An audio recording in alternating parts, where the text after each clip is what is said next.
여러분, 1997년을 기억하세요? IMF 구제금융, 기업들이 줄줄이 무너졌습니다. 실업자가 거리에 넘쳤어요. 금모으기 운동까지 했죠. 그때 일본은 어땠을까요? 세계 반도체 시장을 장악하고 있었습니다. 디스플레이, 조선, 전자제품, 전부 일본이 1등이었어요. 한국은요? 기술이 없었습니다. 부품도 일본에서 수입했고 공장 장비도 일본 거 썼어요. 그런데 2026년, 지금 무슨 일이 벌어졌을까요? 메모리 반도체 시장, 한국이 61%를 차지합니다. 특히 D램은 73.5%예요. 유기발광 디스플레이, 한국이 세계 표준을 만들었습니다. LNG선, 최근 5년간 발주된 물량의 80%를 한국이 가져갔어요. 전기차 배터리, 중국 제외하면 한국 3사가 45% 점유율입니다. 30년 만에 역전됐습니다. 현재 원달러 환율 1470원대. 자본이 흔들릴수록 기술 강국과 약국의 차이가 극명해지거든요. 오늘은 한 가지만 파헤치겠습니다. 기술이 없던 나라가 어떻게 30년 만에 세계 표준을 만드는 나라가 됐는가? 여러분, 구독과 좋아요는 영상 끝나고 누르셔도 괜찮습니다. 자, 지금부터 30년 역전극의 비밀을 공개합니다. 1997년 12월, 한국은 망했습니다. 외환 보유액이 바닥났어요. IMF한테 580억 달러를 빌렸습니다. 역사상 최대 규모였죠. 대기업들이 무너졌습니다. 기아, 한보, 베노, 산미, 30대 그룹 중 절반이 사라졌어요. 실업률이 8%까지 치솟았습니다. 대학 나와도 취직 못하는 시대가 온 거죠. 그때 정부가 결정을 내렸습니다. 디지털로 살아남자. 왜 디지털이냐고요? 다른 건 돈이 너무 많이 들어서요. 공장 짓고, 장비 사고, 기술자 키우는데 수십조 원이 필요했습니다. 디지털은 달랐어요. 인터넷만 깔고, PC 보급하고, 전자전구 만드는데 10조 원이면 됐거든요. 정부가 전국에 초고속 인터넷을 깔았습니다. 아파트 단지마다 광 케이블이 들어갔어요. 1999년부터 2002년까지 3년 만에 전국이 연결됐습니다. 은행부터 바뀌었습니다. 통장 정리하러 은행 가던 시대가 끝났어요. 인터넷 뱅킹이 나왔습니다. 집에서 송금하고 잔액 확인하고 대출 신청하는 시대가 온 거죠. 행정도 바뀌었습니다. 주민등록등본 떼러 동사무소 가던 시대가 끝났어요. 전자민원이 나왔습니다. 클릭 몇 번이면 출력되는 거죠. 기억도 바뀌었습니다. 팩스 돌리고 도장 찍던 시대가 끝났어요. 전자결제가 나왔습니다. 결제 서류가 이메일로 날아가고 클릭으로 승인되는 시스템이죠. 여기서 중요한 포인트가 있습니다. 한국은 선택이 아니라 생존이었어요. 일본은 달랐습니다. 1997년 일본은 멀쩡했거든요. 경제가 안 좋긴 했지만 망하진 않았어요. 기업들이 돌아가고 시스템이 작동하고 있었습니다. 그래서 안 바뀐 겁니다. 굳이 바꿀 이유가 없었거든요. 10년이 지났을 때 격차가 벌어졌습니다. 2007년 한국 기업은 전 직원이 노트북을 들고 다녔습니다. 카페에서 일하고 지하철에서 이메일 확인하고 집에서 회의 자료 만들었어요. 일본 기업은요? 여전히 사무실에서 종이 서류를 돌렸습니다. 출근해서 책상에 앉아야 일이 시작되는 구조였죠. 여기서 경제학 용어 하나 말씀드릴게요.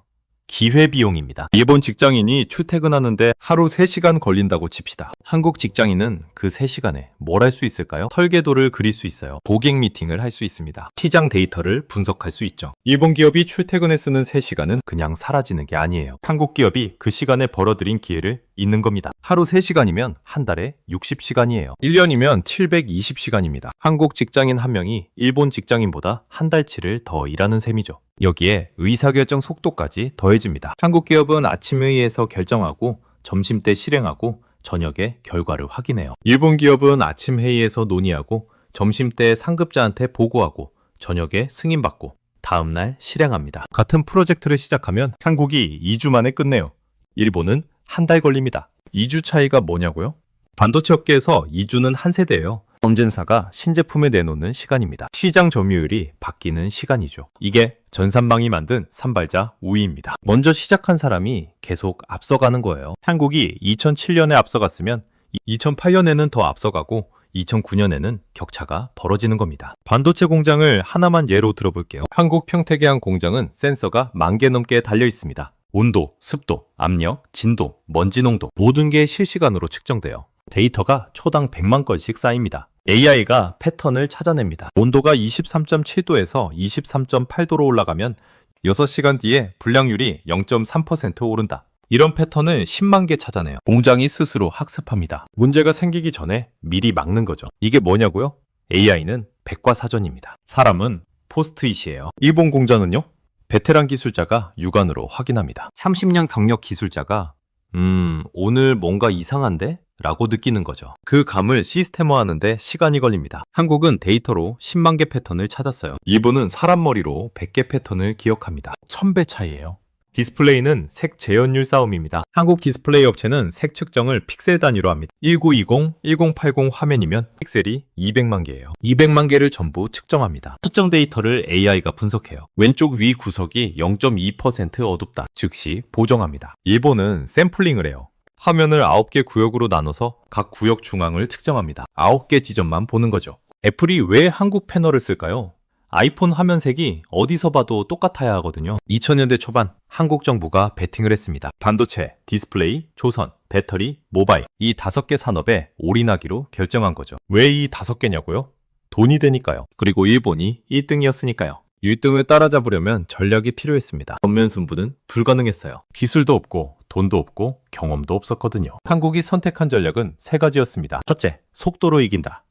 일본보다 빠르게 공장을 짓고 빠르게 양산하고 빠르게 시장에 내놓는 거죠. 둘째, 불황에 투자한다. 시장이 얼어붙었을 때 공장을 짓는 겁니다. 위험하지만 호황 때 수확할 수 있거든요. 셋째, 세계 표준에 올라탄다. 독자 기술 개발하지 말고 전 세계가 쓰는 표준을 빠르게 도입하는 거죠. 그런데 여기서 함정이 하나 있습니다. 반도체부터 보겠습니다.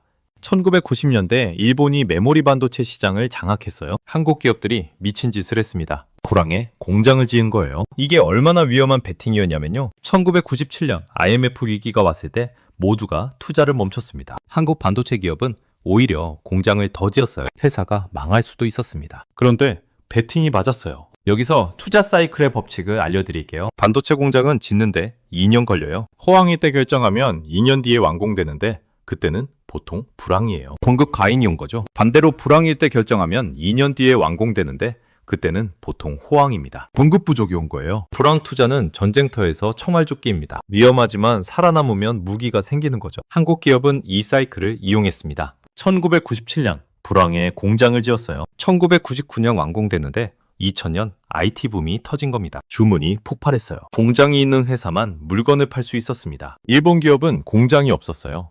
불황에 투자 안 했거든요. 주문이 와도 못 만드는 거죠. 반도체 공장은 한 번 지으면 10년은 써요. 한국이 2000년에 공장을 지었으면 2010년까지 그 공장으로 물건을 만듭니다. 일본이 2005년에 뒤늦게 공장을 짓는다고 칩시다. 2007년에 완공되는데 그때는 한국이 이미 시장을 장악한 뒤에요. 일본은 경쟁조차 못합니다. 2010년 한국이 디램 시장에서 73.5% 점유율을 달성했습니다. 디스플레이는 더 극적입니다. 1990년대 일본이 평판 디스플레이 시장을 장악했어요. 한국 기업들이 유기발광 디스플레이에 올인했습니다. 당시 유기발광 기술은 불안전했어요. 색이 쉽게 변했고 수명이 짧았고 가격이 비쌌습니다. 일본 기업은 이건 안 되는 기술이야 라고 판단했어요. 한국 기업은 될 때까지 한다고 버텼습니다. 한국 디스플레이 A사가 24시간 공장을 돌렸어요. 불량품이 나와도 멈추지 않았습니다. 데이터를 쌓았죠. 3년이 지나자 패턴이 보이기 시작했어요. 5년이 지나자 불량률이 떨어졌습니다. 7년이 지나자 일본 기술을 추월했어요. 2010년대 중반 한국이 유기발광 디스플레이 시장을 장악했습니다. 애플이 아이폰에 한국 패널을 쓰기 시작했어요. 조선은 완전히 다른 게임입니다. 조선업의 핵심은 납기예요. 배를 제때 인도하느냐 못하느냐가 생사를 가릅니다. LNG선 한 척 값이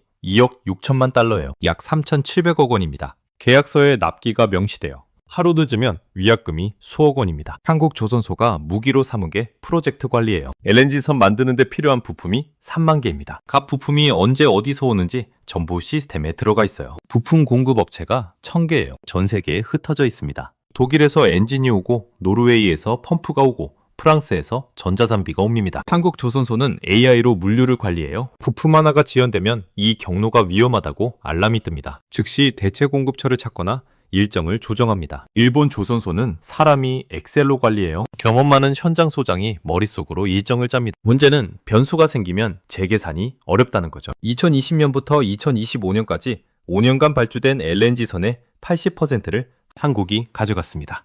배터리는 타이밍 싸움이었습니다. 2010년 당시 전기차는 거의 없었어요. 테슬라가 막 로드스터를 내놓았을 때죠. 1년에 전 세계에서 파는 전기차가 1만 대도 안 됐습니다. 한국 기업들이 베팅했어요. 10년 뒤에 전기차 시대가 온다. 한국 배터리 B사가 2010년부터 미국에 공장을 짓기 시작했습니다. GM, 포드 같은 완성차 업체와 합작법인을 만들었어요. 왜 합작이냐고요?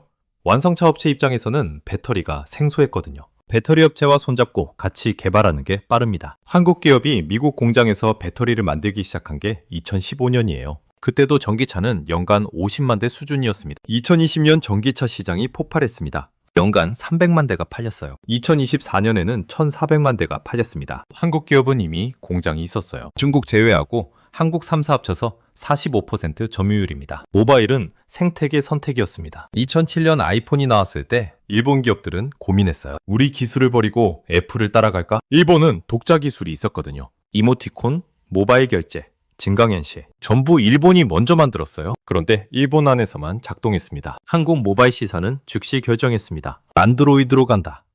안드로이드는 구글이 만든 오픈 플랫폼이에요. 누구나 쓸 수 있습니다. 전 세계 개발자가 앱을 만들 수 있죠. 일본 앱은 일본 사람만 써요. 안드로이드 앱은 70억 명이 씁니다. 개발자가 어느 쪽을 선택할까요? 2010년대 한국 스마트폰이 전 세계에서 팔리기 시작했습니다. 일본 스마트폰은 일본 시장에 갇혔어요. 30년 만에 5개 산업에서 전부 역전됐습니다. 2026년 지금 한국의 위치가 어디냐고요? 표준을 만드는 나라입니다. 보이는 건 제품입니다. 보이지 않는 건 표준이에요. 메모리 반도체를 예로 들어볼게요. 한국 반도체 기업이 DDR5 메모리는 이런 규격으로 만든다고 정합니다. 킨 개수, 전압, 속도, 용량 모든 걸 정하는 거죠. 그럼 전 세계가 따라와요. 인텔이 CPU를 설계할 때 DDR5 규격에 맞춥니다. AMD도 그래요. 엔비디아도 그래요. 메인보드 회사가 보드를 설계할 때 DDR5 슬롯을 만듭니다. PC 케이스 회사가 케이스를 만들 때 그 보드 크기에 맞춥니다. 생태계 전체가 한국 기업이 정한 규격을 따라가는 거죠. 이게 바로 표준의 정체입니다. 게임의 룰북을 준 겁니다. 여기서 중요한 포인트가 있습니다. 전환 비용입니다. 인텔이 CPU를 한 번 설계하면 3년은 그 설계로 갑니다. 중간에 규격을 바꾸려면 수천억 원이 들어요. 그래서 안 바꿉니다. 한국 기업이 DDR5 규격을 정하면 인텔은 3년 동안 그 규격을 쓸 수밖에 없어요. 한국 기업이 3년 동안 시장을 장악하는 겁니다. 일본 기업은요? 한국 기업이 정한 규격에 맞춰서 부품을 공급합니다. 반도체 제조 장비를 만들어요. 돈은 벌지만 룰은 못 정합니다. 룰을 정하는 것과 돈을 버는 건 차원이 다릅니다. 실제 숫자를 볼까요? USB 규격을 만든 회사들은 USB 제품이 팔릴 때마다 로열티를 받습니다. 로열티가 제품당 몇 센트밖에 안 돼요. 하지만 전 세계에서 USB 제품이 연간 수십억 개 팔립니다. 로열티만 수조 원이에요. 표준을 만들면 제품을 안 팔아도 돈이 들어옵니다. 이게 진짜 힘이죠. 디스플레이는 다른 방식입니다. 애플이 아이폰을 만들 때 화면 사양을 정해야 해요. 해상도, 명암비, 색재현율, 반응 속도 모든 걸 정합니다. 한국 디스플레이 업체가 애플한테 제안해요. OLED 패널로 이런 사양 만들 수 있습니다. 애플이 좋아라고 하면 그게 스마트폰 업계 표준이 돼요. 구글도 그 사양을 따라갑니다. 샤오미도 따라가죠. 앱 개발자들이 그 해상도에 맞춰서 앱을 만들어요. 게임 개발자들이 그 색감에 맞춰서 그래픽을 만듭니다. 한국 패널이 정한 사양이 모바일 생태계 표준이 되는 겁니다. 조선은 또 다른 방식으로 표준을 만듭니다. 카타르가 천연가스를 대량 생산하기로 결정했어요. 2026년부터 연간 생산량을 7,700만 톤에서 1억 2,600만 톤으로 늘립니다. 가스를 어떻게 운반할까요? LNG선이 필요해요. 배를 100척 넘게 주문해야 합니다. 카타르가 한국 조선소에 왔어요. 어떤 배를 만들면 좋겠냐? 한국 조선소가 제안합니다. 17만 4천 세제곱미터 용량으로 만들죠. 이 크기면 최적입니다. 카타르가 좋아 라고 하면 그게 표준이 돼요. 앞으로 10년 동안 LNG선은 17만 4천 세제곱미터로 만들어집니다. 한만도 그 크기에 맞춰서 시설을 짓습니다. 저장 탱크도 그 크기에 맞춰서 만들어요. 전 세계 에너지 인프라가 한국 조선소가 제안한 규격으로 통일되는 거죠. 배터리는 지정학이 개입합니다. 미국이 인플레이션 감축법을 만들었어요. 미국에서 파는 전기차에는 보조금을 줍니다. 단 조건이 있어. 배터리를 미국이나 동맹국에서 만들어야 한다. 중국 배터리는 제외됩니다. 한국 배터리는 포함돼. GM이 전기차를 만들 때 선택지가 2개예요. 중국 배터리를 쓰고 보조금을 못 받거나 한국 배터리를 쓰고 보조금을 받거나. 당연히 한국 배터리를 선택하죠. 한국 배터리가 미국 시장 표준이 되는 겁니다. 유럽도 똑같아요. 유럽연합이 중국산 전기차에 관세를 매깁니다. 하지만 배터리가 유럽에서 만들어지면 관세를 깎아줘요. 한국 기업이 헝가리, 폴란드에 공장을 지었습니다. 유럽에서 만든 한국 배터리가 유럽 시장 표준이 되는 거죠. 일본은 어떻게 됐을까요? 소재 부품 장비로 내려갔습니다. 반도체 제조 장비, 디스플레이 소재, 조선 특수간판, 배터리 분리막. 여전히 일본이 강해요. 한국 기업도 일본 부품 없이는 못 만듭니다. 2019년 일본이 반도체 소재 수출 규제했을 때 한국이 난리 났던 거 기억하시죠? 그런데 최종 제품 시장은 한국이 가져갔어요. 왜냐고요? 소비자는 부품을 사지 않거든요. 스마트폰을 사죠. 전기차를 사요. 노트북을 삽니다.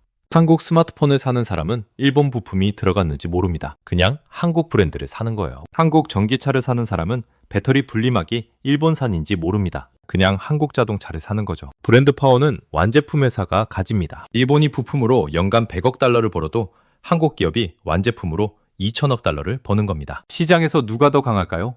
당연히 브랜드를 가진 쪽입니다. 일본이 2020년 코로나 때 뭘 했는지 아세요? 팩스로 확진자를 집계했어요. 시스템이 마비됐습니다. 그제야 우리가 뒤처졌구나 라고 인정한 거죠. 2021년 디지털청을 만들었어요. 2024년부터 전자장부를 의무화했습니다. 그런데 한국은 10년 전에 끝난 작업이에요. 일본이 지금 배우려는 게 한국은 10년 전부터 써온 시스템입니다. 여러분께 경고 하나 드립니다. 1등의 가장 큰 적은 과거의 자기 자신입니다. 한국이 일본을 이긴 방식은 속도였어요. 그런데 지금 중국이 그 속도로 한국을 추격하고 있습니다. 3년 후부터 어떻게 될까요? 타임라인으로 보여드리겠습니다. 2027년 상반기 첫 번째 균열. 중국 배터리 기업이 차세대 전고체 배터리 양산을 시작할 가능성이 있습니다. 충전 시간이 10분으로 줄어들고 주행거리가 1000km로 늘어날 수 있어요. 한국 배터리 기업은요? 아직 실험실 단계입니다. 양산까지 2년은 더 걸릴 수 있어요. 이 시점에서 유럽 완성차 업체들이 흔들릴 수 있습니다. 중국 배터리가 더 좋은데 왜 한국 걸 써야 하지? 미국 IRA 때문에 당장은 한국을 쓰지만 유럽 시장은 다릅니다. 폭스바겐, BMW가 중국 배터리로 넘어갈 가능성이 있어요. 한국 기업이 여기서 뭘 해야 할까요? 즉시 전고체 배터리 투자를 3배로 늘려야 합니다. 2027년 상반기가 마지막 기회일 수 있어요. 2028년 하반기 반도체 공습. 중국이 7나노 반도체 양산에 성공할 가능성이 있습니다. 미국 제재를 우회해서 네덜란드 장비 대신 자체 장비로 만드는 거죠. 7나노면 뭐가 되냐고요? 스마트폰, 서버, AI 칩. 웬만한 건 다 될 수 있습니다. 3나노만큼 성능은 안 나오지만 가격은 절반일 수 있어요. 중국 스마트폰 업체들이 중국산 7나노 칩을 쓸 가능성이 있습니다. 샤오미, 오포, 비보. 전부 중국 칩으로 넘어갈 수 있어요. 한국 반도체 수출이 흔들릴 수 있습니다. 중국 시장이 한국 반도체 수출의 40%거든요. 그 시장이 닫힐 가능성이 있는 거죠. 한국 기업이 여기서 뭘 해야 할까요? AI 반도체로 방향을 틀어야 합니다. 검용칩은 중국한테 넘기고 한국은 초고성능 AI 칩에 집중하는 거죠. 한국 메모리 기업은 이미 HBM으로 성공했어요. HBM 시장 62%를 차지합니다. 그 길로 계속 가야 해요. 2030년 초반 조선업 위기설. 중국 조선소가 LNG선 건조 시간을 24개월로 단축할 가능성이 있습니다. 한국과 비슷한 수준이에요. 가격은 한국보다 20% 쌀 수 있고요. 유럽 선사들이 고민할 수 있습니다. 품질은 한국이 좋은데 가격은 중국이 싸네. 중국이 품질을 올리는데 3년 걸릴 수 있어요. 2027년부터 시작해서 2030년에 한국 수준에 도달할 가능성이 있는 겁니다. 한국 조선소가 여기서 뭘 해야 할까요?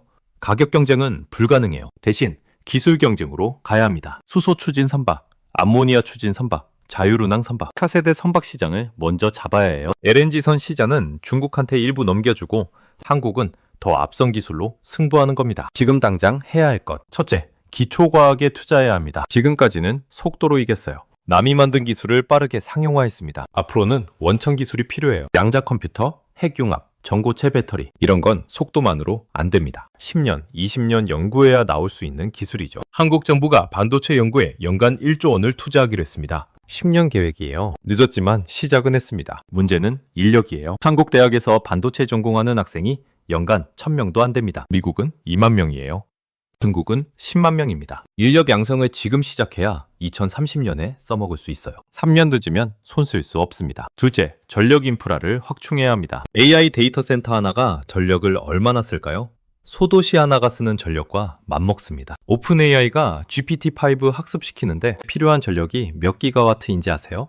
원자력 발전소 3개 분량일 수 있어요. 전기차 충전소도 전력을 엄청 씁니다. 반도체 공장도 전력 없는 하마예요. 한국 전력 생산량이 부족하면 공장을 못 돌립니다. 중국이 전력으로 한국을 추월할 수 있어요. 원자력 발전소를 추가로 지어야 해요. 신재생 에너지도 늘려야 하고요. 지금 착공해야 2030년에 가동할 수 있습니다. 셋째, 불황 투자 체력을 유지해야 합니다. 2025년 전기차 시장이 주춤했어요. 성장률이 둔화됐습니다.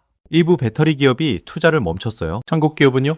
오히려 공장을 더 짓고 있습니다. 2027년 전기차 시장이 다시 폭발할 거라고 보는 거죠. 이게 한국이 일본을 이긴 방식이에요. 모두가 멈출 때 움직이는 겁니다. 1997년 IMF 때 한국 기업이 공장 지은 게 2000년 IT 붐으로 연결됐잖아요.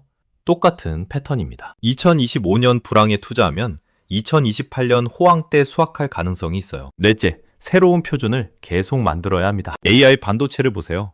엔비디아가 GPU로 AI 시장을 장악했어요. 한국은 HBM 메모리로 들어갔습니다. HBM은 고대 여폭 메모리예요. AI가 데이터를 초고속으로 처리하려면 HBM이 필요합니다. 한국 메모리 기업이 HBM 시장 62%를 차지해요. 엔비디아가 차세대 AI 칩을 만들 때 한국 HBM에 맞춰서 설계합니다. 한국이 또 표준을 만드는 거죠. 반도체에서 메모리로, 메모리에서 HBM으로, HBM에서 차세대 기술로 계속 진화해야 살아남습니다. 30년 후 2056년, 여러분은 지난 시간을 돌아봅니다. 2026년에 다음 세대를 준비했던 게 천만다행이야. 이렇게 안도하실 건가요? 아니면 2026년에 1등 자리를 지켰어야 했는데 이렇게 후회하실 건가요? 둘 중 하나입니다. 1997년 위기가 2026년 기적을 만들었습니다. 2026년 준비가 2056년 미래를 만들 수 있습니다. 움직이는 자가 역사를 씁니다. 오늘 궁금한 경제학은 여기까지입니다. 다음 시간에 더 날카로운 이야기로 찾아뵙겠습니다. 감사합니다. 여러분은 혹시 술자리에서 하는 폭탄 돌리기 게임을 해보셨습니까? 째깍째깍 소리가 나는 시한폭탄 장난감을 옆 사람에게 넘깁니다. 음악이 멈추는 순간 폭탄을 들고 있는 사람이 벌주를 마십니다. 게임의 핵심은 딱 하나입니다. 나만 아니면 돼. 내 손에서만 안 터지면 됩니다. 그런데 지금 대한민국 부동산 시장이 바로 이 거대한 폭탄 돌리기 게임판입니다. 우리는 지난 50년 동안 이 게임을 아주 신나게 즐겼습니다. 내가 3억에 산 아파트를 뒷사람이 5억에 사줬고 그 뒷사람은 8억에 사줬습니다. 아무도 폭탄이라고 생각하지 않았습니다. 황금알을 낳는 거위라고 생각했죠. 하지만 2024년 오늘 월스트리트의 데이터가 아주 섬뜩한 경고를 보내고 있습니다. 음악이 곧 멈춘다. 그리고 더 무서운 사실은 이것입니다. 여러분이 폭탄을 넘겨줘야 할 뒷사람이 이제 더 이상 존재하지 않습니다. 반갑습니다. 월스트리트의 데이터로 한국 경제를 해부하는 채널입니다. 오늘 주제는 조금 불편할 수도 있습니다. 하지만 여러분이 10억, 20억 전 재산을 아파트에 깔고 앉아있는 분이라면 오늘 영상은 선택이 아니라 생존을 위한 필수 시청 영상입니다. 많은 부동산 전문가들이 금리가 내리면 집값 오른다, 서울 불패다 라며 희망 회로를 돌립니다. 그들은 차트만 보고 거래량만 봅니다. 하지만 진짜 무서운 재앙은 차트 밖에서 오고 있습니다. 바로 인구입니다. 대한민국 합계 출산율 0.6명. 이 숫자가 얼마나 공포스러운지 감이 안 오실 겁니다. 단순하게 설명해 드리겠습니다. 부모 세대 200명이 아이를 낳았는데 자녀 세대는 60명밖에 안 된다는 뜻입니다. 자, 여기서 아주 기초적인 산수를 해봅시다. 지금 50대, 60대 은퇴자들은 노후 자금이 없습니다. 평생 번 돈을 다 집에 깔고 앉아 있습니다. 이제 은퇴했으니 생활비를 쓰려면 집을 팔아야 합니다. 집을 팔려는 사람은 200명입니다. 그런데 그 집을 사줘야 할 20대, 30대 청년은 60명밖에 없습니다. 그마저도 비정규직이거나 빚에 허덕이고 있습니다. 시장의 물건은 산더미처럼 쏟아지는데 사줄 손님은 멸종해버린 상황. 이것을 경제학 용어로 수요 절벽이라고 부르지만 저는 이렇게 부르겠습니다. 폰지 사기의 붕괴라고 말입니다. 그동안 부동산이 올랐던 건 경제가 좋아서가 아닙니다. 그저 내 집을 더 비싸게 사줄 다음 타자가 끊임없이 들어왔기 때문입니다. 이것을 더 바보 이론이라고 합니다. 나보다 더 비싸게 사줄 바보가 있는 한 가격은 오릅니다. 하지만 2025년 대한민국, 이제 그 바보가 태어나지 않고 있습니다. 여러분의 아파트를 받아줄 마지막 호구가 사라졌다는 뜻입니다. 음악은 멈췄는데 여러분 손에는 아직 10억짜리 폭탄이 들려 있습니다. 이 폭탄이 터지면은 과연 어떤 일이 벌어질까요? 단순히 집값이 떨어지는 정도가 아닙니다. 팔고 싶어도 팔 수 없는, 거래 자체가 실종되는 거래의 사막이 펼쳐집니다. 다음 파트에서 0.6명이라는 숫자가 불러올 구체적인 지옥도 어린이집이 요양원으로 바뀌는 기이한 풍경과 베이비부머의 은퇴가 맞물려 벌어질 매물 폭탄의 실체를 데이터를 통해 보여드리겠습니다. 혹시 최근에 동네를 산책하다가 뭔가 이상한 점을 발견하지 못하셨습니까? 늘 그 자리에 있던 해바라기 어린이집, 꿈나무 유치원 간판이 어느 날 갑자기 사라졌습니다. 그리고 며칠 뒤 그 자리에 새로운 간판이 걸립니다. 실버주간 보호센터, 항복요양원. 아이들의 웃음소리가 들리던 놀이터에는 이제 지팡이를 짚은 노인들이 앉아 있습니다. 이것은 단순한 간판 교체가 아닙니다. 대한민국 부동산 시장의 미래를 보여주는 가장 섬뜩한 예고편입니다. 유통업계에는 기저귀 지수라는 말이 있습니다. 이미 한국 대형마트에서는 아기용 기저귀보다 성인용 기저귀가 더 많이 팔리고 있습니다. 분유가 있던 매대는 치매 예방용 건강식품으로 바뀌었습니다. 시장은 거짓말을 하지 않습니다. 돈이 되는 쪽으로 움직일 뿐입니다. 그리고 지금 돈은 아이가 아니라 노인에게로 흐르고 있습니다. 이 현상이 부동산 시장에는 어떤 재앙을 불러올까요? 아주 잔인한 세대 전쟁이 시작됩니다. 지금 대한민국 자산의 80%를 쥐고 있는 건 누굽니까? 바로 1955년부터 1974년 사이에 태어난 베이비부머 세대입니다. 이분들은 대한민국 고도 성장기의 과실을 모두 따먹은 세대입니다. 열심히 일해서 집 한 채는 장만했습니다. 문제는 자산의 모든 것이 그 집 한 채에 묶여 있다는 점입니다. 현금이 없습니다. 은퇴는 했고 월급은 끊겼고 병원비는 나가야 합니다. 품위 유지도 해야 하고 손주 용돈도 줘야 합니다. 결국 선택지는 하나뿐입니다. 집을 줄여서 현금을 확보하자. 또는 집을 팔아 주택연금이라도 가입하자. 앞으로 5년 뒤 2030년이 되면 이 거대한 베이비부머 세대가 본격적으로 75세 이상 고령층으로 진입합니다. 이때부터 시장에는 매물 폭탄이 쏟아집니다. 더 좋은 집으로 갈아타기 위한 매물이 아닙니다. 생존을 위해 어쩔 수 없이 내놓는 생계형 투매 물량입니다. 그런데 비극은 여기서 발생합니다. 이 쏟아지는 물량을 받아줘야 될 바구니가 구멍이 났습니다. 집을 사야 할 30대, 40대를 보십시오. 숫자 자체가 부족합니다. 20년 전만 해도 한 해에 100만 명씩 태어나던 아이들이 이제는 20만 명대로 쪼그라들었습니다. 머릿수가 5분의 1토막이 났습니다. 그나마 있는 청년들은 어떻습니까?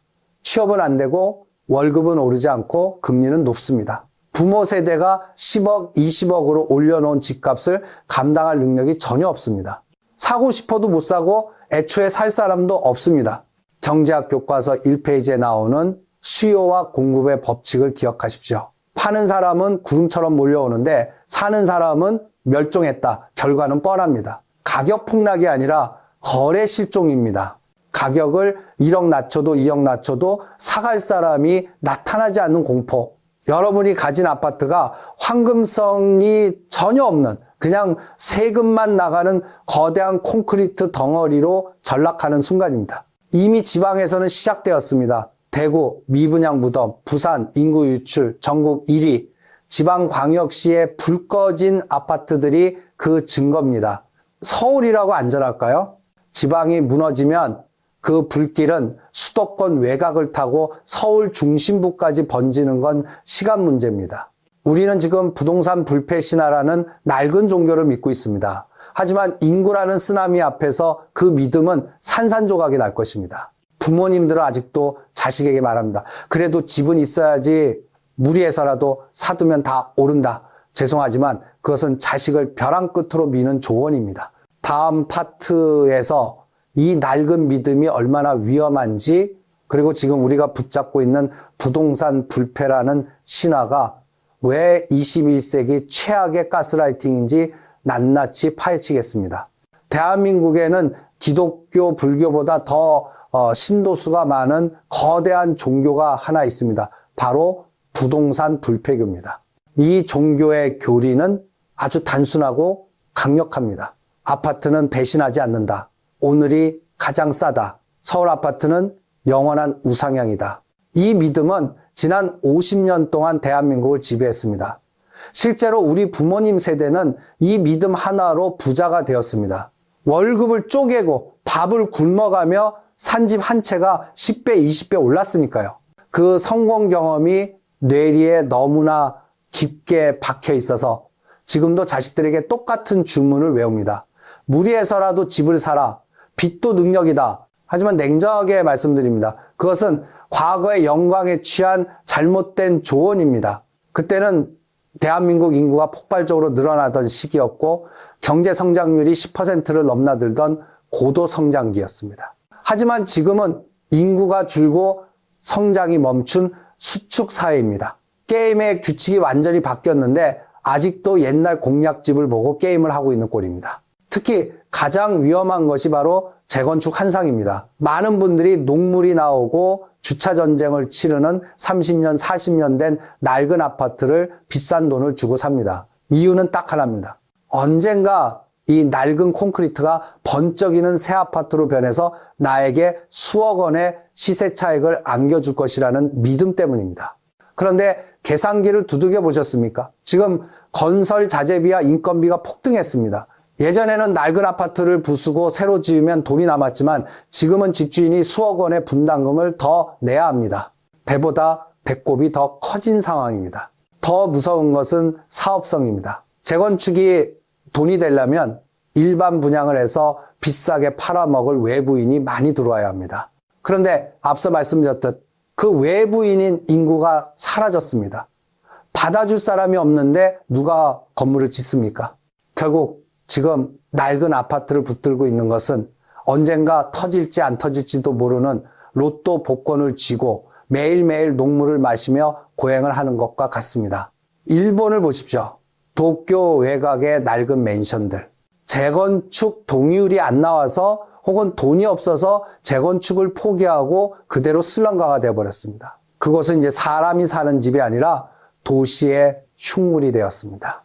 이것이 10년 뒤, 20년 뒤 여러분이 가진 아파트의 미래가 될 수 있습니다. 우리는 감가상각이라는 경제의 기본 원리를 잊고 삽니다. 건물은 시간이 지나면 낡고 가치가 떨어지는 소모품입니다. 자동차가 10년 타면 똥값이 되듯이 아파트 건물 자체도 낡으면 가치가 영원에 수렴해야 정상입니다. 그동안은 땅값이 올라서 그 감가상각을 덮어주었지만 인구가 줄어 땅의 가치가 떨어지는 순간 아파트는 그저 유지비만 먹는 거대한 쓰레기가 될 뿐입니다. 부모님의 말씀을 무시하라는 것이 아닙니다. 다만 시대가 바뀌었다는 것을 직시해야 합니다. 과거의 성공 방정식이 미래의 실패 방정식이 될 수 있습니다. 지금 여러분이 영혼까지 끌어모아 잡으려는 그 밧줄이 사실은 여러분을 물귀신처럼 바닥으로 끌고 들어갈 썩은 동아줄일지도 모릅니다. 이제 인정해야 합니다. 대한민국 부동산 불패 신화는 끝났습니다. 신화가 끝난 자리에는 차가운 청구서만 남을 것입니다. 그렇다면 이 처참한 미래, 일본보다 더 빠르게 늙어가는 대한민국에서 과연 내 자산은 어떻게 지켜야 할까요? 그저 앉아서 당하고만 있어야 할까요? 아닙니다. 위기 속에서도 돈이 흐르는 곳은 분명히 있습니다. 다음 파트에서 일본의 사례를 통해 본 미리 보는 대한민국의 2030년, 사람이 떠나고 유령 도시가 된 일본의 신도시들과 그 속에서 살아남은 진짜 알짜 자산의 조건이 무엇인지 분석해 드리겠습니다. 미래를 보고 싶다면 고개를 돌려 옆나라 일본을 보면 됩니다. 일본은 우리보다 정확히 20년 앞서 인구 절벽과 부동산 버블 붕괴를 겪었습니다. 지금 일본의 부동산 시장에서 어떤 일이 벌어지고 있는지 아십니까? 도쿄에서 전철로 40분 거리, 한때 꿈의 신도시라 불리던 다마 뉴타운을 가보십시오. 1970년대에는 입주 경쟁률이 수백 대 1에 달했고 젊은 부부와 아이들로 넘쳐나던 곳이었습니다. 하지만 지금 그곳은 거대한 노인 수용소가 되었습니다. 놀이터에는 녹슨 그네만 덩그러니 있고 초등학교는 문을 닫았습니다. 상가 셔터는 내려가 있고 거리에는 유모차 대신 휠체어만 보입니다. 더 충격적인 것은 집값입니다. 일본 지방에는 단돈 100엔, 우리 돈 1영원에 나온 아파트 매물이 수두룩합니다. 심지어 공짜로 드릴 테니 제발 가져가서 세금이랑 관리비만 내주세요 라고 사정하는 집주인들도 있습니다. 집이 자산이 아니라 가지고 있으면 돈을 잡아먹는 애물단지가 되어버린 것입니다. 여러분은 설마 한국은 다를 것이라고 생각하십니까? 천만의 말씀입니다. 한국의 추락 속도는 일본보다 2배 더 빠릅니다.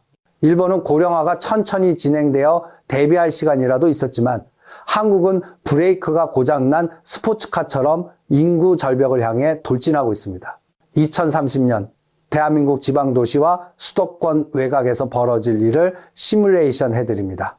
가장 먼저 관리비의 공포가 덮쳐올 것입니다. 아파트는 단독주택과 다릅니다. 엘리베이터를 돌리고 경비원 월급을 주고 쓰레기를 치우려면 돈이 듭니다. 그런데 입주민이 줄어들고 빈집이 늘어나면 어떻게 될까요? 남아있는 사람들이 그 비용을 다 뒤집어 써야 합니다. 옆집 김씨가 이사가고 빈집이 됩니다. 관리비를 안 냅니다. 윗집 박씨가 요양원으로 갑니다. 관리비가 연체됩니다. 결국 관리비가 월 50만 원, 100만 원으로 치솟습니다. 감당 못한 입주민들이 하나둘 떠나고 마지막에는 관리사무소가 철수합니다. 엘리베이터가 멈추고 단지 내 가로등이 꺼지고 쓰레기가 산더미처럼 쌓이는 슬럼화가 진행됩니다. 이것이 바로 아무도 말해주지 않는 낡은 아파트의 비참한 최후입니다. 정부는 어떻게 나올까요? 도와줄까요? 아닙니다. 오히려 여러분의 숨통을 더 조여올 것입니다. 인구가 줄면 노동해서 세금을 낼 젊은이가 없습니다. 국가는 부족한 세금을 어디서 거두려 할까요? 가장 걷기 쉬운 곳, 바로 부동산 보유세입니다. 집값은 떨어지는데 세금은 폭탄처럼 떨어집니다. 팔리지도 않는 집을 끌어안고 매년 수백만 원, 수천만 원의 세금을 내야 합니다. 이때가 되면 부동산은 축복이 아니라 저주가 됩니다. 내 집 마련이라는 꿈이 내 집 감옥이라는 악몽으로 바뀌는 것입니다. 지금 지방대학 근처 원룸촌을 가보셨습니까? 이미 유령도시가 되었습니다. 그 유령도시의 경계선은 점점 서울을 향해 올라오고 있습니다. 지금 여러분이 안전하다고 믿는 경기도, 인천, 그리고 서울의 외곽지역까지 그 어둠은 생각보다 훨씬 빠르게 여러분의 현관문 앞까지 들이닥칠 것입니다. 이제 인정해야 합니다. 인구 감소는 피할 수 없는 상수입니다. 비가 오면 우산을 써야지 비가 그치기를 기도만 하고 있어서는 안 됩니다. 그렇다면 이 멸종의 시대에 내 돈을 지키고 나아가 부를 늘릴 방법은 정말 없는 것일까요? 부동산이 아니라면 도대체 어디에 투자를 해야 할까요? 마지막 파트에서 월스트리트가 제시하는 인구학적 투자대 전환 3가지 전략을 공개합니다. 죽어가는 한국 시장을 떠나 펄펄 끓어오르는 젊은 국가와 늙지 않는 산업으로 돈을 옮기는 구체적인 로드맵입니다. 타이타닉호가 침몰할 때 가장 먼저 해야 할 일은 무엇일까요? 가라앉는 배를 고치는 것일까요? 아닙니다. 빨리 구명보트에 올라타서 배에서 멀어지는 것입니다. 지금 대한민국이라는 경제의 배는 인구 감소라는 거대한 빙산과 충돌했습니다. 물이 차오르고 배가 기울고 있습니다.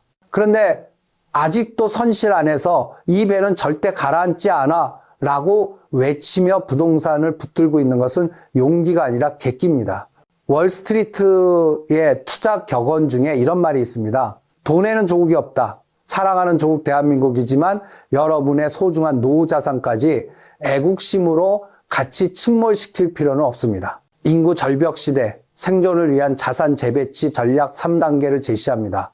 첫째, 부동산 다이어트를 감행하십시오. 지금 여러분 자산의 몇 퍼센트가 부동산입니까? 만약 70%, 80%가 아파트 한 채 묶여 있다면 그것은 투자가 아니라 도박입니다. 지금 당장 팔라는 말이 아닙니다. 하지만 더 큰 평수로 갈아타거나 빚을 내서 집을 더 사는 행위는 멈춰야 합니다. 앞으로 10년 대한민국 부동산은 무수익 자산을 넘어 세금만 먹는 마이너스 자산이 될 확률이 매우 높습니다. 몸을 가볍게 하십시오. 부동산의 비중을 줄이고 언제든 들고 뛸 수 있는 유동성 자산을 늘려야 합니다. 둘째, 청춘의 나라로 자본을 이민 보내십시오. 한국은 늙어가고 있지만 지구 반대편에는 여전히 아이들이 태어나고 경제가 폭발적으로 성장하는 나라들이 있습니다. 전 세계에서 가장 혁신적인 기업이 모여있는 미국, 그리고 세계 최대의 인구 대국이 된 인도. 이들의 공통점은 인구가 늘어나거나 생산성이 끊임없이 향상되는 젊은 시장이라는 점입니다. 한국의 낡은 아파트를 팔아서 미국의 S&P 500 지수나 인도의 니프티 50 지수를 사는 ETF에 투자하는 것. 이것이 바로 인구 구조를 역이용하는 가장 확실한 투자법입니다. 내 몸은 한국에 살더라도 내 돈은 젊고 활기찬 나라에서 일하게 만드십시오. 셋째, 늙어가는 것에 베팅하십시오. 피할 수 없다면 즐기라는 말이 있죠. 인구 고령화는 재앙이지만 그 속에서도 돈을 버는 산업은 있습니다. 바로 바이오, 헬스케어, 그리고 로봇 산업입니다. 사람이 늙으면 약이 필요하고 간병인이 필요합니다. 그런데 간병할 젊은이가 없으니 그 자리를 로봇과 AI가 대체할 것입니다. 부동산 개발 회사, 주식을 팔고 삼성 바이오로직스나 미국의 헬스케어 펀드, 그리고 로봇 관련주를 담으십시오. 세상에 돈이 몰리는 길목을 지키고 서 있어야 합니다. 여러분, 이것으로 한국 경제 붕괴 시나리오 5부작 대장정을 마칩니다. 삼성의 위기부터 부동산, 연금, 부채, 그리고 오늘 인구 소멸까지 우리가 마주한 현실은 참혹하고 미래는 어둡습니다. 하지만 역설적으로 가장 어두울 때가 별이 가장 빛나는 법입니다.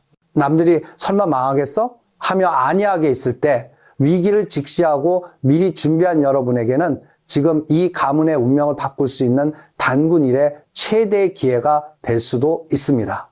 저희 채널은 앞으로도 달콤한 희망 고문보다는 쓰지만 뼈가 되고 살이 되는 냉철한 분석으로 여러분의 자산을 지키는 나침반이 되겠습니다. 이 긴 시리즈가 여러분의 생존에 도움이 되었다면 구독과 좋아요를 부탁드립니다. 지금까지 월스트리트의 눈으로 본 한국경제였습니다. 시청해 주셔서 감사합니다.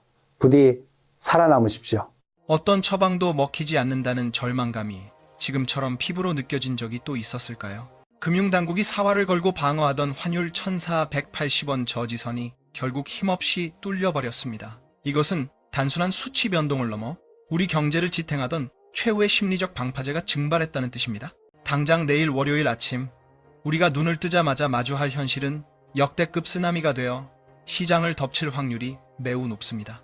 보시는 바와 같이 환율은 이미 1,481원을 넘나들며 폭주하고 있고 이제는 환율 1,500원 시대라는 끔찍한 시나리오를 대비해야 하는 처참한 지경에 이르렀습니다. 환율 폭등은 결국 물가 폭등과 금리 인상이라는 쌍끌이 악재를 불러와 자영업자와 서민 경제의 목줄을 죄어오고 있습니다. 하지만 진짜 공포는 따로 있습니다. K뱅크의 아파트 담보대출 금리 상단이 무려 8.2%를 돌파했다는 충격적인 소식입니다. 처음 이 수치를 접했을 때 제 눈을 의심했습니다. 불과 얼마 전 7%대 금리만 가도 국가 부도 위기라며 벌벌 떨었는데 이제는 8%를 넘어 8.2%라는 듣도 보도 못한 살인적인 금리가 현실이 되어버렸습니다. 이것은 단순한 이자 부담 증가가 아닙니다. 영끌해서 내 집 마련한 수많은 대출자들에게 내려진 경제적 사형 선고나 다름없습니다.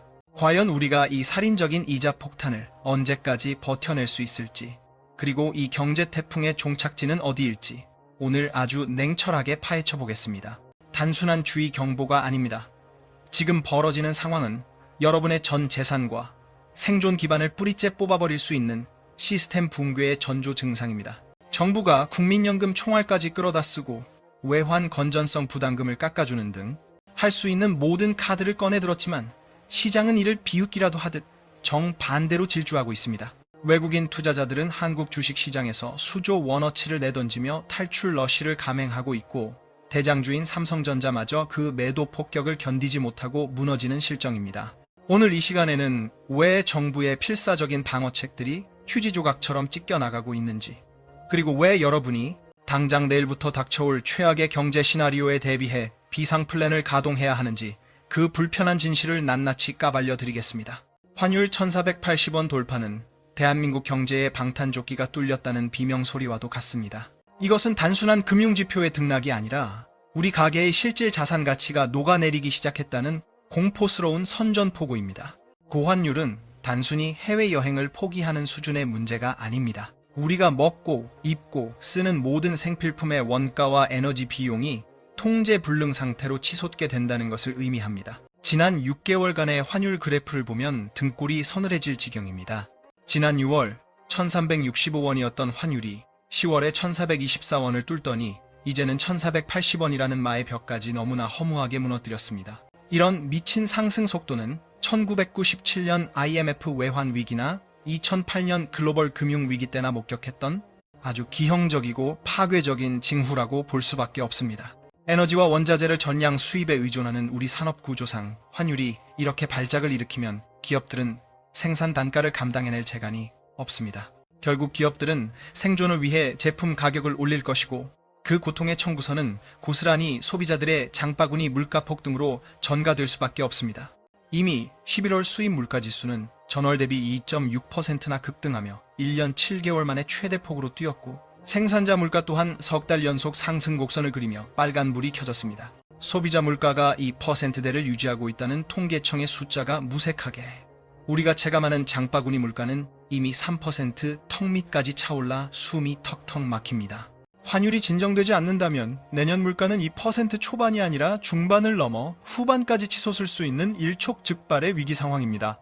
이 상황에서 가장 뼈아픈 대목은 한국은행이 쓸 수 있는 카드가 전무하다는 사실입니다. 치솟는 물가를 잡으려면 금리를 올려야 정석이지만 이미 빚더미 위에 앉은 가계와 한계 기업들을 생각하면 금리 인상 버튼을 누르는 건 자살골이나 마찬가지이기 때문입니다. 결국 고환율이 고물가를 부르고 고물가가 다시 고금리를 강요하는 최악의 딜레마에 빠져버린 셈인데 눈치 빠른 외국인들은 이미 한국 시장의 침몰 냄새를 맡고 자금을 썰물처럼 빼내고 있습니다. 삼성전자 같은 초우량주조차 외국인들의 투매 공세에 맥을 못 추는 이유가 바로 여기에 있으며 이는 우리 경제의 기초 체력이 바닥났음을 보여주는 명백한 증거입니다.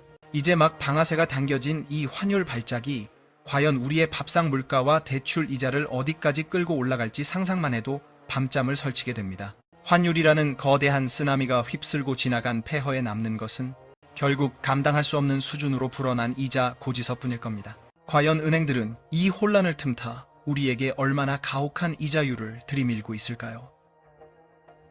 환율이 미친 듯이 뛰면 은행권이 가장 먼저 비명을 지르게 되어 있습니다. 갚아야 할 달러 빚은 늘어나고 당장 융통할 현금은 필요한데 시장에 돈맥경화가 오기 때문입니다.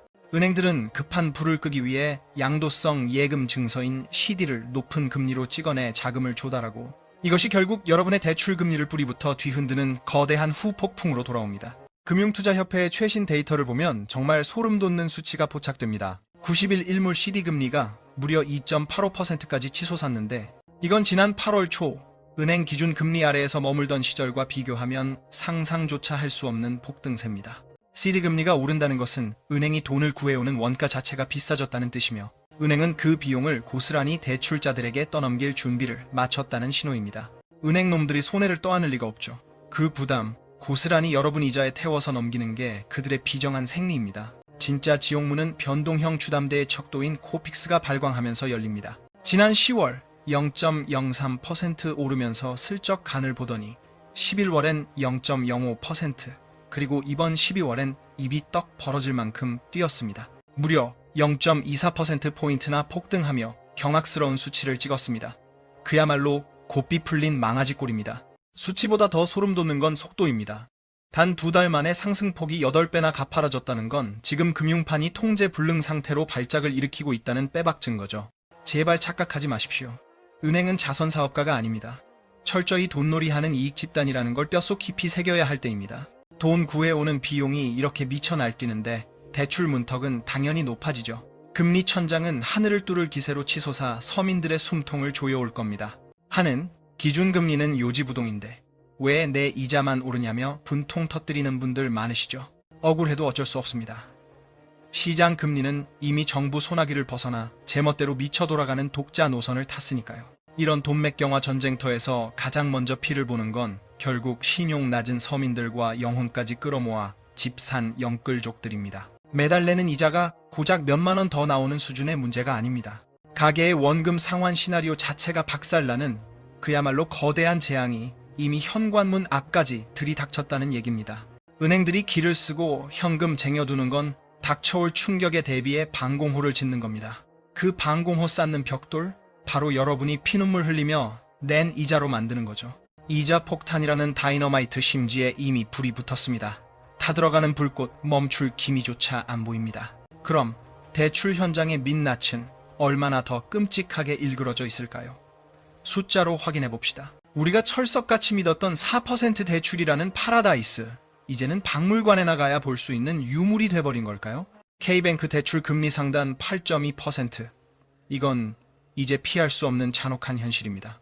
처음엔 헛것을 본 줄 알고 홈페이지를 몇 번이나 새로 고침했습니다. 하지만 소수점 하나 안 틀리고 똑똑히 박혀 있더군요. 인터넷 은행인 K뱅크 아파트 담보대출 금리표를 뜯어보니 6개월 변동 금리 기준 최저가 4.54%까지 치솟았고 최고 금리는 무려 8.19%에 달합니다. 3개월 신규 코픽스는 더 가관이라 하다니 4.44%인데 상단은 정확히 8.2%를 찍으며 시장에 핵폭탄급 충격을 주고 있습니다. 고정금리 흉내를 내는 5년 주기형 대출조차 상단이 7.8%에서 8%를 향해 질주 중입니다. 이제 웬만한 신용 등급으론 7% 아래 금리는 구경도 못하는 세상이 온 거죠.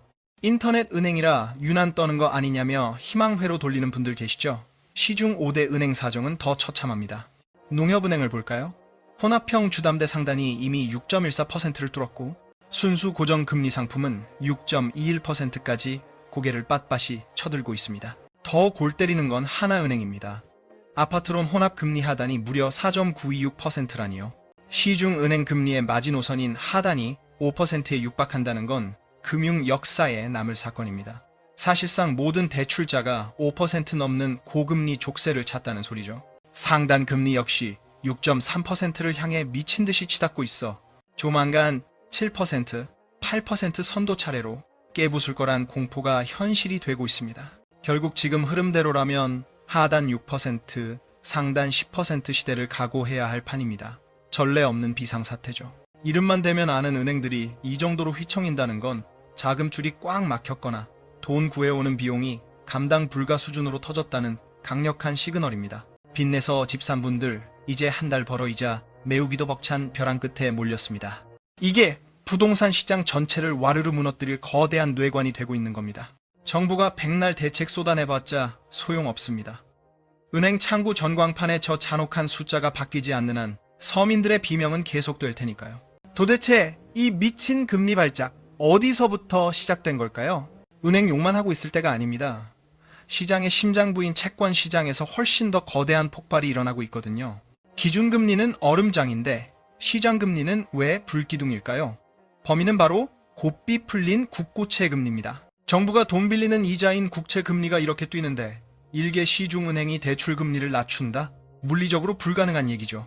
올해 5월만 해도 국고채 3년물 금리는 2.3%대에서 아주 얌전하게 놀았습니다. 근데 불과 6개월 만에 3% 장벽을 보란듯이 뚫어버리더니 이제는 3.026%라는 충격적인 숫자를 찍고 있습니다. 장기 경제의 나침반인 10년물 국고채는 무려 3.329%까지 솟구쳤고 30년물 역시 3.2% 중반을 기록하며 전방위적으로 발작을 일으키고 있죠. 기준금리보다 무려 0.5%포인트 이상 높은 이런 기형적인 역전 현상. 이건 시장이 한국은행의 통제력을 완전히 불신하고 있다는 그야말로 초비상 시그널입니다. 국채금리가 이토록 거칠게 날뛰는 상황이라면 다음 타깃은 필연적으로 기업들의 회사채가 될 수밖에 없습니다. 신용보강 없는 3년 만기 회사채, 금리가 마의 3.5% 벽을 뚫어버렸고 이제 기업들의 자금 조달 환경은 말 그대로 생지옥이나 다름없는 처지가 되었습니다. 살인적인 이자 부담에 짓눌린 기업들이 결국 투자를 접고 채용문까지 걸어 잠그기 시작하면 그 충격은 곧바로 우리 경제의 생명줄인 가계소득 급감으로 이어지는 피할 수 없는 악순환의 굴레가 완성됩니다.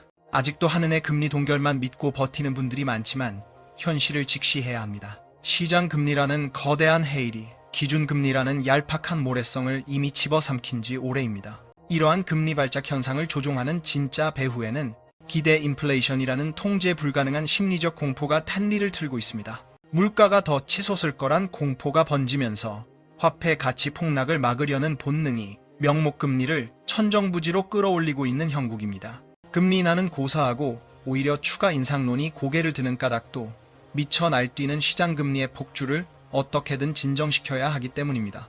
시장금리가 이 살인적인 높이에서 굳어버린다면 부동산 시장은 거래 실종을 넘어 이자 부담을 못 이긴 급매물들이 쏟아지는 대폭락의 카운트다운에 돌입하게 될 것입니다. 이 모든 비극의 시발점은 우리가 목격했던 환율의 비이성적인 폭주였습니다. 기대 인플레이션에 기름을 붓고 금리에 불을 지른 환율이라는 괴물이 이제는 기업들의 숨통을 끊어놓기 위해 날카로운 발톱을 드러냈습니다. 환율과 금리가 양쪽에서 조여오는 이 잔인한 협공 속에서 과연 우리 기업들이 얼마나 더 버텨낼 수 있을지 의문입니다. 지금부터는 그동안 수면 아래 감춰져 있던 기업 부채와 금융권의 위험 가중자산이라는 시한폭탄의 실체를 적나라하게 까발려 드리겠습니다. 6개월 내내 치솟은 환율 탓에 우리가 경계해야 할 진짜 재앙은 은행 장부 깊숙한 곳에 숨죽이고 있었습니다. 바로 RWA라고 불리는 위험 가중 자산입니다. 이 수치가 끌어오른다는 건 우리 경제의 돈줄이 바짝 말라가고 있다는 치명적인 신호입니다. 환율이 뛰면 가만히 있어도 달러 빚의 원화 환산액이 눈덩이처럼 불어나 은행의 건전성 지표가 순식간에 망가져버립니다. 국내 주요 은행들은 수출 지원이나 해외 거래를 뒷받침하기 위해 거액의 외화를 끌어다 쓰는데 불행히도 외화 자산보다 갚아야 할 외화 부채가 훨씬 많은 기형적인 구조입니다. 원화 가치가 똥값이 되면 은행은 BIS 비율 방어를 위해 위험도가 높은 대출부터 강제로 잘라낼 수밖에 없으며 이것이 바로 돈맥경화와 기업 대출 절벽을 부르는 결정적인 트리거입니다. 실제로 5대 금융그룹의 위험 가중 자산 성적표를 까보면 기가 막힐 정도로 위태로운 현실이 드러납니다. KB금융이 무려 358조 원, 신한이 348조 원, 하나가 288조 원, 우리 236조 원, 농협까지 218조 원이라는 천문학적인 리스크를 짊어지고 있습니다. 3분기 기준으로 집계된 전체 위험 가중 자산 총액이 1,449조 원까지 폭증했습니다. 전 분기보다 무려 32조 원이나 늘어난 수치로 금융 시스템 엔진에 과부하가 걸렸다는 강력한 경고음입니다. 위험 자산이 15조 원에 육박하는 속도로 불어나는 마당에 은행이 리스크 높은 기업 대출을 늘려준다는 건 사실상 동반 자살 행위나 마찬가지입니다. 은행들이 제 살 길 찾아 문을 닫기 시작하면 기술은 있어도 담보가 약한 중소, 중견 기업들이 가장 먼저 벼랑 끝으로 내몰리게 됩니다. 위험 가중치가 100%를 넘나드는 중소기업 대출이나 해외 인프라 투자는 이제 은행들에게 수익원이 아니라 하루빨리 털어내고 싶은 골칫덩어리로 전락했습니다. 정부가 아무리 돈을 풀라고 윽박질러도 생존 본능이 발동한 은행들은 대출 회수와 금리 인상이라는 칼을 휘두를 수밖에 없는 구조입니다. 결국 고환율이 고물가와 고금리를 부르고 끝내는 기업의 생명줄까지 끊어버리는 파멸적인 연쇄 폭발이 일어나고 있는 것입니다. 기업이 무너지면 일자리가 증발하고 실직한 가게가 빚을 못 갚아 파산하는 잔혹한 도미노 게임은 이미 막이 올랐습니다. 환율이라는 첫 번째 블록이 넘어지면서 우리 경제를 지탱하던 안전핀들이 하나둘씩 뽑혀나가고 있습니다. 절체절명의 위기 앞에서 과연 정부는 어떤 대응책을 내놓았을까요? 이어지는 순서에서는 소위 백약이 무효라 불리는 정부 대책의 처참한 실패와 그 뒤에 가려진 불편한 진실을 낱낱이 파헤쳐 보겠습니다. 환율 방어에 나선 정부의 움직임이 그 어느 때보다 다급하고 처절합니다.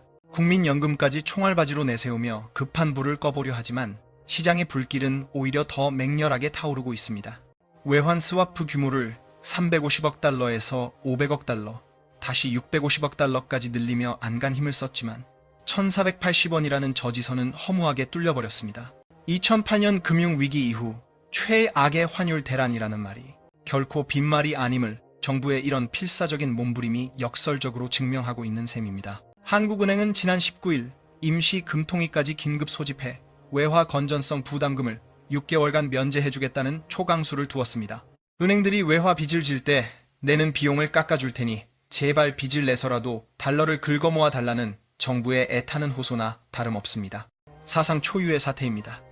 외환당국이 시중은행에 외화 지급준비금에 대한 이자까지 얹어주겠다며 달러를 붙잡아두려 안간 힘을 쓰고 있습니다. 금융사 곳간에 달러를 억지로 쌓아두게 하려는 고육지책이지만 시장의 반응은 싸늘하다 못해 얼어붙었습니다. 돈을 빌려오는 조달 비용을 깎아주겠다는 유인책도 현재의 공포심리 앞에서는 무용지물입니다. 은행들조차 몸을 사리는 건 이미 정책 약발이 전혀 듣지 않는 임계점을 넘었다는 명백한 신호입니다. 정부의 조급증은 여기서 멈추지 않고 증권사들의 영업 현장까지 깊숙이 파고들었습니다. 관치 금융의 그림자가 짙어지고 있는 겁니다. 해외 주식 투자를 유도하는 수수료 혜택이나 현금 지급 이벤트를 내년 3월까지 강제로 셧다운시키며 서학 개미들의 자금 이탈을 막으려 혈안이 되어 있습니다. 환율 방어 실패의 책임을 애꿎은 개인 투자자들에게 전가한다는 비난을 감수하면서까지 이런 무리수를 두는 이유가 뭘까요? 그만큼 외환 당국의 탄약고가 바닥을 드러냈다는 방증입니다. 당국은 코스피의 신뢰도를 높여야 환율이 잡힌다는 교과서적인 답변만 앵무새처럼 반복하고 있습니다. 하지만 실망한 자본은 더 확실한 수익과 안전을 찾아 미련 없이 국경을 넘고 있습니다. 백약이 무효한 작금의 상황은 한국 경제의 기초 체력이 얼마나 고갈되었는지를 적나라하게 보여주는 슬픈 자화상입니다.